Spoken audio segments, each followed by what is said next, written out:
It's me, Brian. Good morning. There's this one's for you, Great White. I hadn't thought about it in a while, but this morning I thought about it a little bit. You know what I'm saying? Figured, let's pick it up where we left off. All right. Okay. Discussions with Noi. Hey, Noi. How you doing, buddy? Right, and then down to the last of the Grunions right here, right, and Rough Rider stuff, right. But Teresa should be coming back today from Vegas. Hopefully, they stopped at one of the dispensaries and picked up some pre-rolls, right. Anyways, right. Where were we?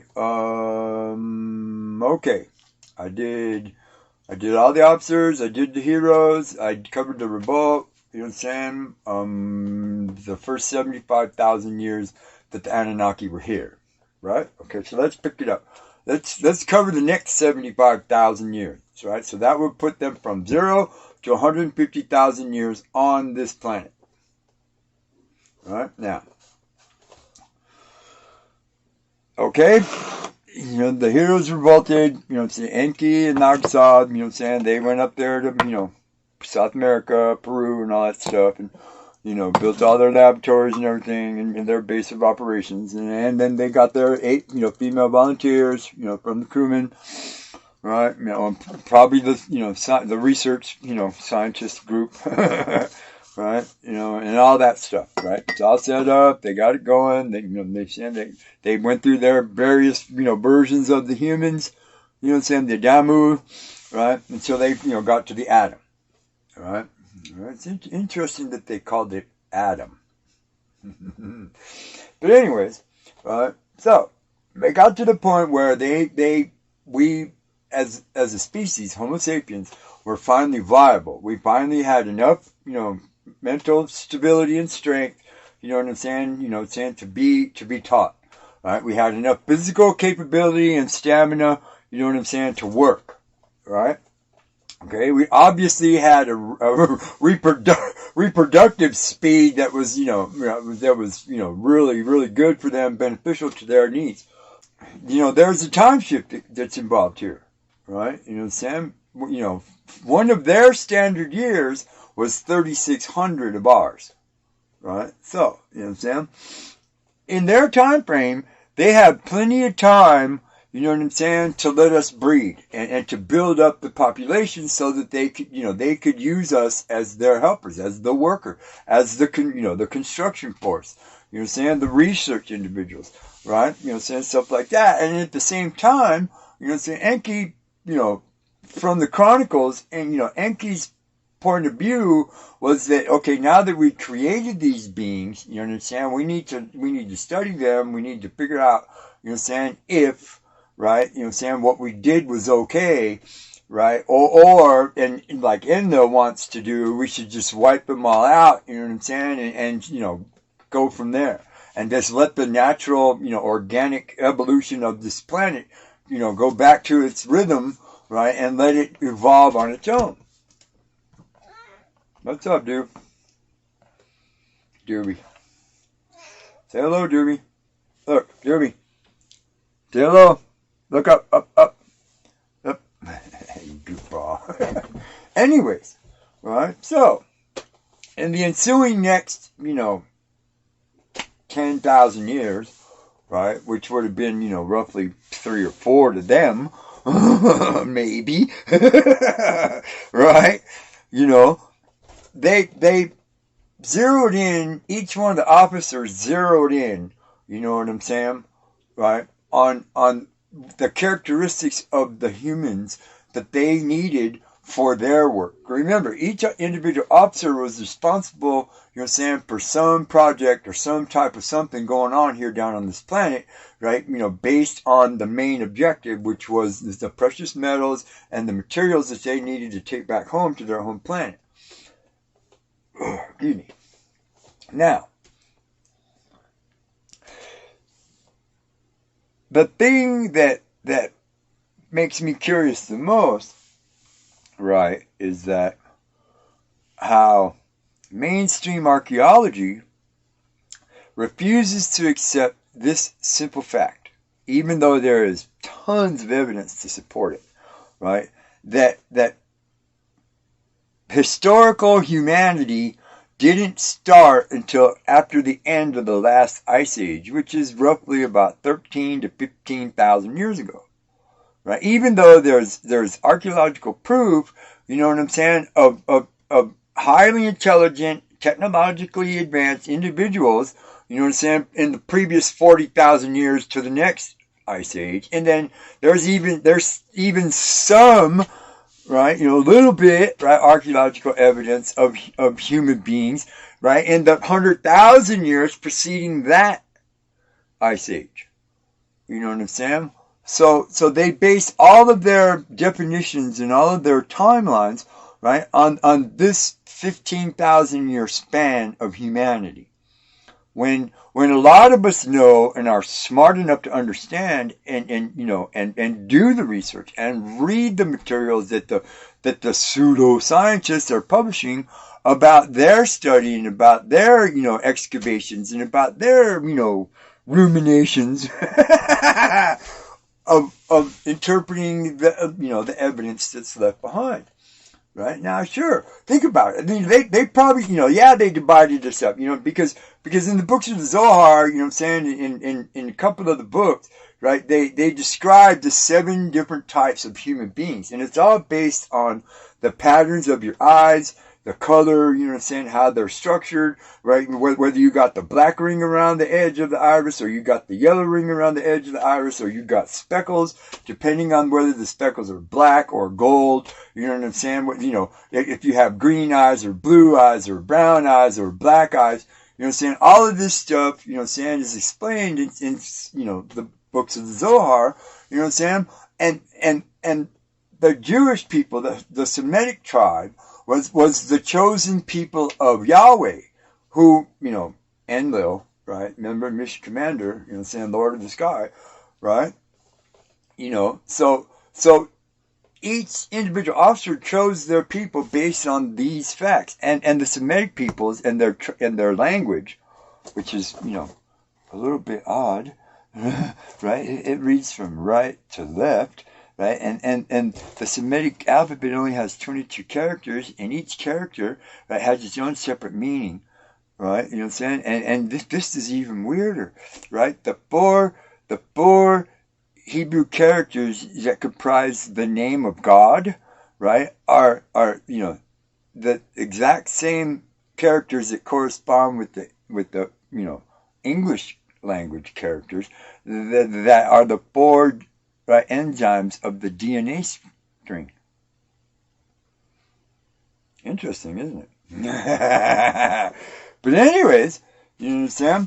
So, each one of these individuals, knowing that they had time on their side, right, they let their tribe multiply. They let their tribe, you know, reach out. They let their tribe expand.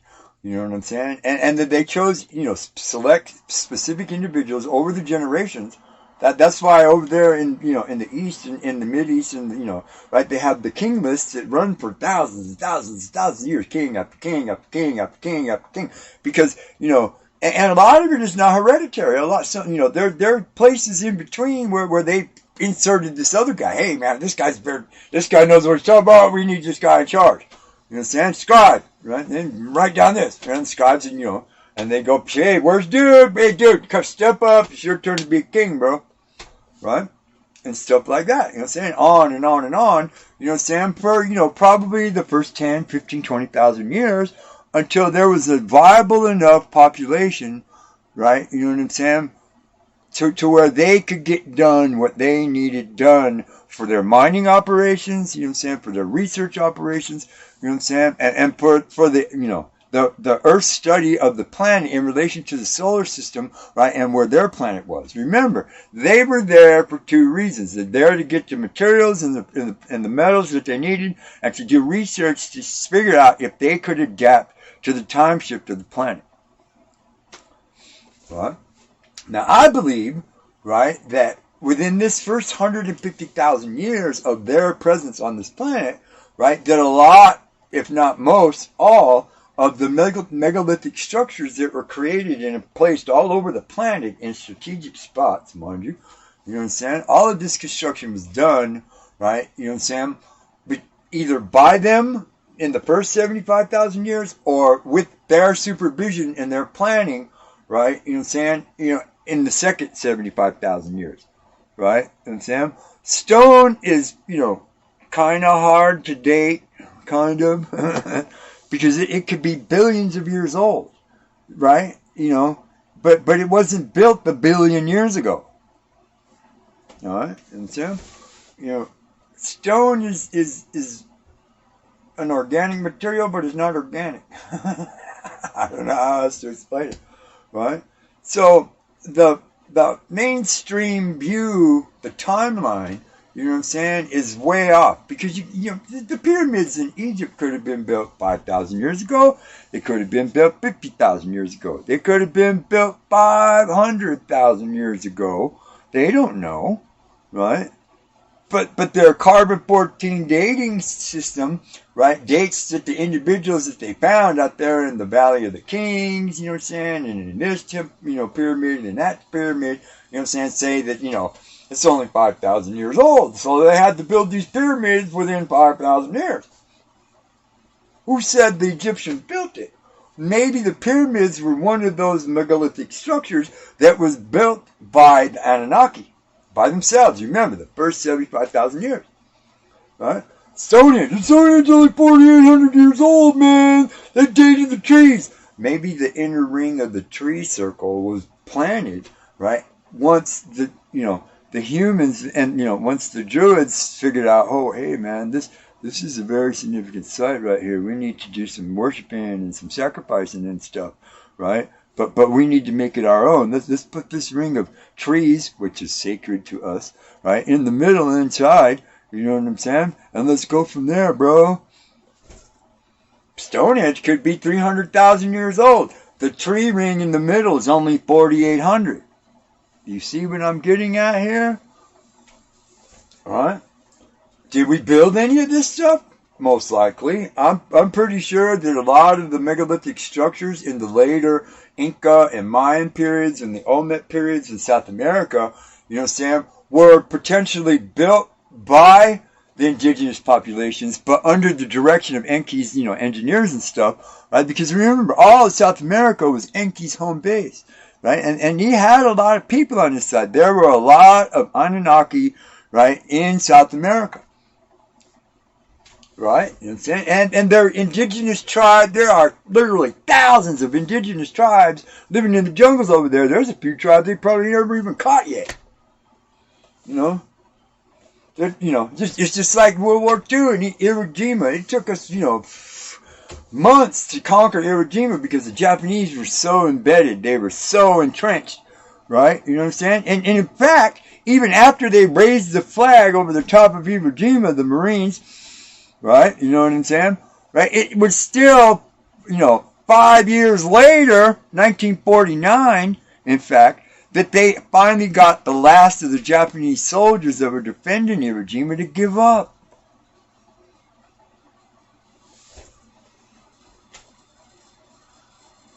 Anyways, you know, so did we build all of this stuff? I don't think we built it all, but I think there's a pretty good percentage of stuff that we, you know, Sam, you know, constructed, right, and learned, you know, Sam, to use it for our own spiritual, for our own technological advantage. You know what I'm saying? Because remember, you know, the Incas and the Maya, they, you know, all of those structures were built for, you know, mostly star watching, you know what I'm saying, the planets, you know what I'm saying, watching the sky. Some of the taller ones with the big square structures on the top, I believe, right, those were not only observatories, but they were also landing pads for the whirligigs. Right? Why not? I mean, take a look at modern technology. Take a look at the modern military technology. Look at some of the commercial technology. Elon Musk and his SpaceX thing, right? Blue Origins, right? And Sam Bezos and his whatever the heck it is. You know what I'm saying? Look at the level of technology that we have achieved already in just a mere 2,000 years. All right. we, as a species, we didn't need computers. We didn't need, air, pneumatic air tools. We didn't need laser precision cutting machines, right? All we needed was some rope, a couple of logs, you know what I'm saying? And, 10 or 15 dudes over there on the hill with the cone things, right? They had all the technology, right? They had all of the equipment, you know what I'm saying, that allowed them to, construct and to come up with all of this stuff and to figure out why they needed this clock right here, why they needed this waypoint over here, why they needed this, this monument to mark where the beginning of a main meridian line is. Where do you guys think all this knowledge comes from? Yes. When we're born, we have all the brain cells we're ever going to have. Yes, this is a fact. And because we have all these brain cells, we have the potential to become the smartest human being ever. Potential. Has it happened? Well, there have been a few throughout the history of mankind. Well.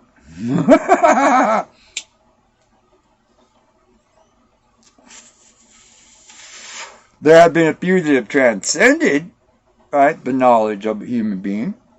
Buddha, right, Vishnu. Understand? Some of the Sufi masters, some of the old Taoist priests and monks. Understand? The Hindus, right, the Bahrains, the Janis, right?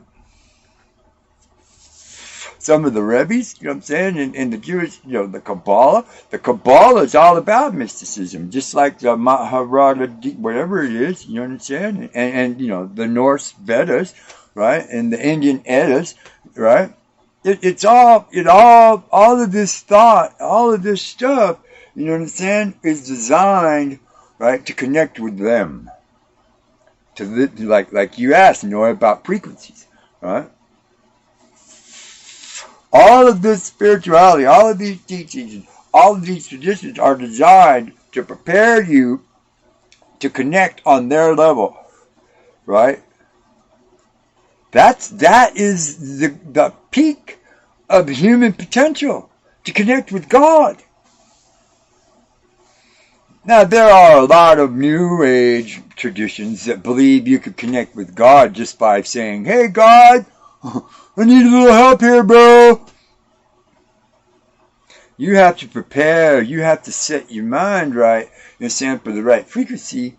Because you know this, everything is a circle. Everything is a cycle. Everything operates on frequency. Sound, decibel, is the energy of sound. Pythagoras, music of the spheres, thousands of years ago, right? But did he figure it all out on his own? Right? Or, a more common occurrence could have been that he was taught something, right? Or he found some information and some data, that was left from somewhere else, and he, chose to dedicate his life to figuring out the meaning of all of this, and he figured it out. The music of the spheres. What is the music of the spheres? It's the background noise of the universe. And everything being a cycle and spinning in a circle. You know what I'm saying? Isn't it odd that even the black holes are circles? Right? Right? The antithesis of negative energy, positive energy. Right? All of this was programmed into our DNA, for later generations to develop the ability, right, to gain knowledge, to learn, right, to do, to be, right. This was Enki's policy. It was, he fought tooth and nail the war in heaven. He fought tooth and nail with Enlil and Enlil's faction to not wipe us out, to not destroy us. Right? He believed in what he had created so deeply, and he was so positive that we were going to turn out to be something good, that when they left, he chose to stay here. So did his sister Nagasai, and so did the cousin, the engineering officer. right? They chose to stay here, right? Now, well, if they chose to stay here, are they still here? There is the potential for some of their true Annunaki offspring to be here. Yes, right? But their influence in from doing my research and the studies that I did, you know what I'm saying? Because I'm an art major at college, you know what I'm saying, with a degree. I studied art, you know what I'm saying, right? In my estimation, their influence started to wane right around the beginning of the Dark Ages, right? And you can see this in some of the paintings that some of the great masters did. But then the Dark Ages, once either Enki died, you know what I'm saying, or wandered off into the desert like the old elephants do, you know what I'm saying, and his sister, you know, they could be very well one of the sets of giants that they found all over the place, right? But once the influence of Enki, right, waned off, right, and then then man was left on his own to think for his own, right, then everything fractured, went all kinds of different directions, right? You know what I'm saying? And it evolved into 2,000, 5,000, you know, say years later, you know, 10,000, 80,000. We don't know, you know what I'm saying? Right? You know, they can only radiocarbon date organic material. And organic material from more than, you know, 6,000 or 7,000 years old doesn't exist. Except for the trees, but they turn to stone, and you can't date a stone. You can count the rings. Yeah, I've been to petrified forests. What? We are here today because of what occurred hundreds of thousands of years ago. Where are we going to go from now? That, my friend, is yet to be seen. I mean, with all of the war and all of the strife and all of the nuclear bombs and, you know, and the biological weapons and the chemical weapons, you know what I'm saying, and the, you know, sound weapons, right, laser weapons, you know what I'm saying, everything else, you know what I'm saying, and the way that hate has divided all of the different factions and all of the different, you know, traditions, right? They're in, you know, I'm glad that I'm old. I'm glad that, you know, I only got 20, 25 more years to live, right? At the rate we're going, it's not going to be, even living out here in the boonies, right, is going to be hard. All right? Enki and Nagasaki programmed into us the ability to learn, right? The ability to do, right? And Sam, emotion, right, was something that they had no control over, right? But all creatures, except for the bugs, because they're, you know, bugs, right? But all creatures feel some type of empathy. They express some type of emotion in circumstances, you know what I'm saying, that is an emotional reaction or a response.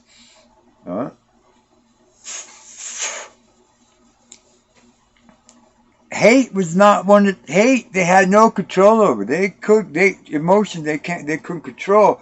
So that is the one tangent, the one, you know, wild card of the whole human species.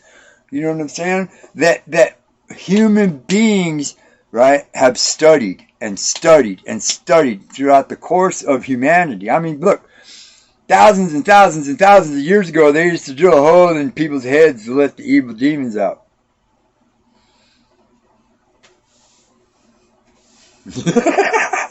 Right? You know what I'm saying? During the course of the history of humanity, right, we have tried to figure out what's wrong with you, right? Or what's wrong with me, right? Because it's not programmed into us. It's not something that we have an exact handle on. How to make something, right?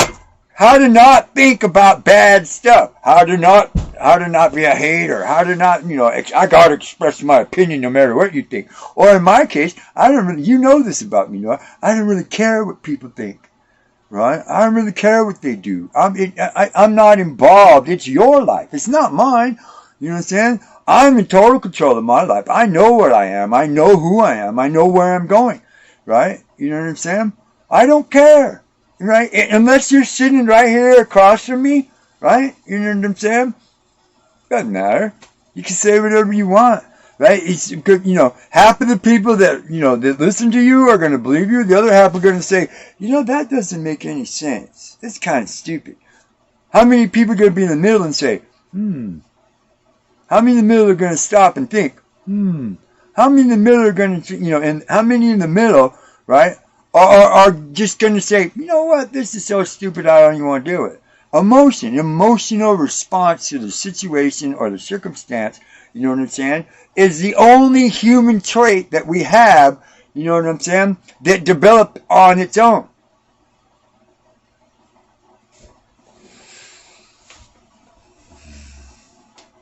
Right? The Stoics. Read some of the classics. Read some of the Greek guys. Read some of the Minoans. Right? You know what I'm saying? Read some of Marcus Aurelius and Seneca and some of the other Stoics, right? Read some of the writings of the Sufi masters. You know what I'm saying? Right? Read it with the idea in your mind, you know what I'm saying, that they're teaching you about yourself. Not about how to deal with other people or other individuals, but how to deal with yourself. You know what I'm saying? And that comes straight down the line, you know what I'm saying, with the DNA training, the DNA programming, you know what I'm saying, of control, of being smart enough to know what to do, how to do it, how to learn, how to work, how to make this, how to do that, how to think, how to be, how to react in situations that require a controlled, measured human emotional response. No one anymore understands what that means, and so they just say whatever the hell they want, right? If you ask me if they ever come back, right? If Enlil's still in charge, huge swaths of humanity are going to be vaporized, right? Because Enlil was all about loyalty to himself. You know what I'm saying? Loyalty. He expected, that's why the Semitic tribes were his chosen one, because they exhibited the greatest amount of loyalty to Enlil. Right? The 70 names of God. One of them is the destroyer, the punisher. Right? You know what I'm saying? Why? Because if just like Mr. Trump, everybody knows and loves, you know what I'm saying, you're disloyal to him, what's the first thing he does? He tries to destroy you. Enlil, if his tribe showed any disloyalty to him, right, he would punish them severely. Why do you think they have the 613 laws of the Talmud? Why do you think they have the 70 books of the Zohar? Why do you think they have all the books of the Torah?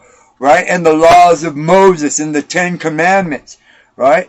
All of this was designed to suppress the human emotional response, right? And to just be absolute loyal to your God.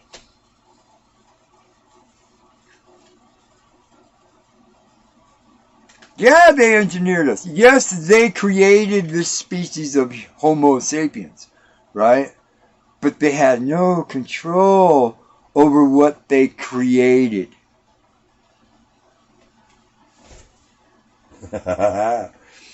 That's why Enki poisoned the first Adam against Enlil in the Garden of Eden. Right? Because Enlil I was the one that authorized this project. I'm the one that's in charge, right? I should be in control of this. And he snatched Adam, you know what I'm saying? And he snatched Eve, right? And he put him over there in the Hanging Gardens of Babylon where his castle was, you know what I'm saying? Right? And he wanted control, absolute control of the training of the human mind. Because remember, these are the very first two real humans, Homo sapiens. Enlil wanted to train them, to control them, create soldiers. That's what he wanted of our species, soldiers, right? Enki wanted humans. He wanted something that had a heart, that had emotion, that had enough intelligence to know the difference. Remember, I've always said this, knowing I've said this to you, I said this to your boy, and it turned him around a little bit, remember? If you start here, this will follow you, right? And you'll always be right. No matter what.